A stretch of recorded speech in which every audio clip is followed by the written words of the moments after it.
Merikay McLeod has done more for the equal remuneration of women employed by the Adventist Church than any other person in the Church's history, and AAW is proud to recognize her. McLeod was born in 1946 and grew up in the turbulent 60s. She attended Grand Ledge Adventist Academy in Michigan, and one day I was at the library and wandering through the stacks, and my eye was caught by a book called How to Write and Sell Fact and Fiction. And I pulled this book off the shelf, and I couldn't believe that people got paid to write. She sold a poem to a Christian magazine at 16. Her professional writing career had begun. During her junior year at Academy in Bible class, the teacher taught a class on eschatology. At the end of this semester, he gave us an assignment to write a short story about the time of trouble. And we were to follow all the things that we had learned in the Great Controversy. The assigned 5-page paper stretched to 42 pages. She got an A. The book was privately published, sold some 200,000 copies, and it helped her pay her way through school. One day, a college friend called her and told her of an editorial position available at Pacific Press. What better life for someone who loves to read and write than to read manuscripts and be able to improve them, make them more interesting, more readable. It was a dream position for me. But the dream collapsed when she and a male colleague met. And we were both at the Xerox machine, Xeroxing our W-2 forms, and I saw his, and I couldn't believe how much more money he was making than I was making. He was making almost double, I mean like 40% more than I was making.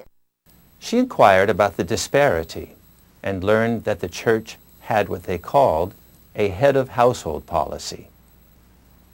So her husband sought more education. She encouraged him, thinking she would become head of household and receive more income to support them. When head of household status was denied, and I suddenly realized that no woman ever had gotten head of household, even though those women in the bindery were supporting their families. They were divorced, they were widowed, they had children they were raising. None of them got head of household. They all got this tiny little paycheck to try to struggle to get along with.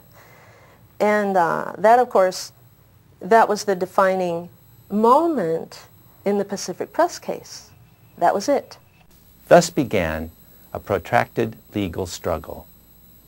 Merikay sued Pacific Press and years later settled out of court the morning the case came to trial. The Equal Opportunities Commission sued Pacific Press, and the court directed Pacific Press to deposit $600,000 into a bank account and distribute it to the women they employed, but paid less than men for similar work. In this case, the state showed more pity for the poor, the divorced, and the widowed than did the church. After that experience, McLeod returned to the workplace, but in an academic setting. And while I was at Santa Clara, I studied for a master's in spirituality. It was a 2-year master. I did it part-time, and it took me 5 years to get through, but those were wonderful days. Studying for that master's was just wonderful. And during the course of my studies, I learned about what's called liberation theology, and it grabbed my heart. And I won't go into the whole history of it, but one of the principles of liberation theology is speaking to the poor or the disenfranchised and trying to see the world from their viewpoint, saying to them, what is it like to live with almost no income, or almost no food, or what is it like for you